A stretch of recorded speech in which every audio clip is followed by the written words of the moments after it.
अमीर खुसरो। संगीत जगत में अमीर खुसरो का नाम कभी भी भुलाया नहीं जा सकता। संगीत को आधुनिक रूप प्रदान कराने में उनका बहुत बड़ा हाथ रहा है। अमीर खुसरो का जन्म सन 1235 ईस्वी में एटा जिले के पटियाली नामक स्थान पर हुआ। उनके पिता का नाम अमीर मोहम्मद सैफुद्दीन था, जो बलवन से पटियाली आकर बस गए थे। अमीर खुसरो प्रखर बुद्धि के व्यक्ति थे, अतः पिता की मृत्यु के बाद उसे तत्कालीन गुलाम वंश के राजा गयासुद्दीन बलवन का राजाश्रय प्राप्त हो गया। वहाँ उनमें साहित्य और संगीत के प्रति विशेष रुचि उत्पन्न हुई। कुछ दिनों तक कई राज्यों में नौकरी करने के बाद वह अलाउद्दीन खिलजी के पास चले गए। अलाउद्दीन खिलजी स्वयं संगीत का बड़ा प्रेमी था। उसने उसे राजगायक बना लिया। खुसरो शायरी भी किया करते थे और प्रतिदिन अलाउद्दीन खिलजी को नए नए गज़ल सुनाते थे। उनके दरबार में कई अन्य संगीतज्ञ भी थे, जिनमें खुसरो को सर्वोच्च स्थान प्राप्त था।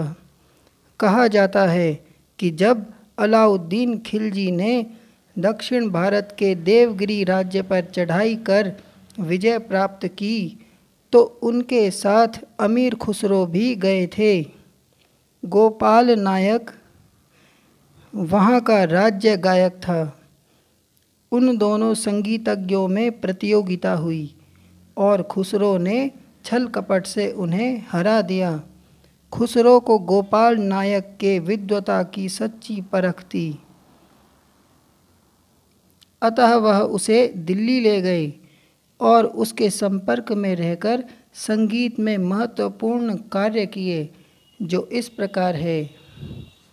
अमीर खुसरो ने तत्कालीन जनरुचि का अध्ययन किया और उसके अनुकूल नए वाद्य, राग, गीत और तालों की रचना की। आधुनिक काल में लोकप्रिय गीत छोटा ख्याल को जन्म देने का श्रेय उन्हीं को प्राप्त होता है। कुछ विद्वानों के मतानुसार उन्होंने छोटा ख्याल, कव्वाली तथा तराना तीनों का आविष्कार किया। उनके तराने प्रायः एक ताल में होते थे तथा उनमें फारसी के शेर भी होते थे। इसके अतिरिक्त अमीर खुसरो ने कई नए वाद्यों को जन्म दिया। कहा जाता है कि उन्होंने दक्षिणी वीणा में 4 तार के स्थान पर 3 तार लगाए और उसे सहतार की संज्ञा दी। फारसी में सह के अर्थ 3 होते हैं। सहतार धीरे धीरे बिगड़ता बिगड़ता सितार हो गया। तबले के विषय में भी कुछ विद्वानों ने अमीर खुसरो को इसका रचयिता कहा है। कहा जाता है कि उन्होंने पखावज को बीच से 2 भागों में विभाजित कर तबले की रचना की। कुछ नए रागों और कुछ नए तालों की रचना की।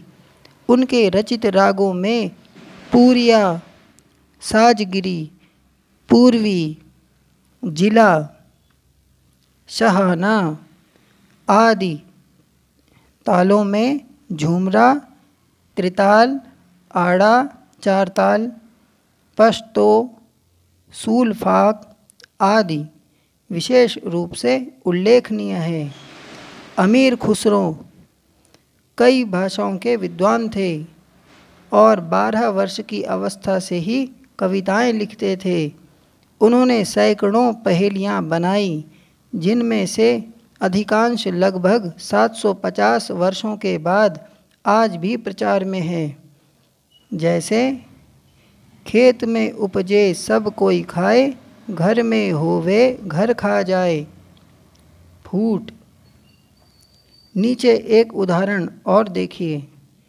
अचरज बंगला एक बनाया, ऊपर नींव तले घर छाया। बांस न बल्ली बंधन घने, कह खुसरो घर कैसे बने।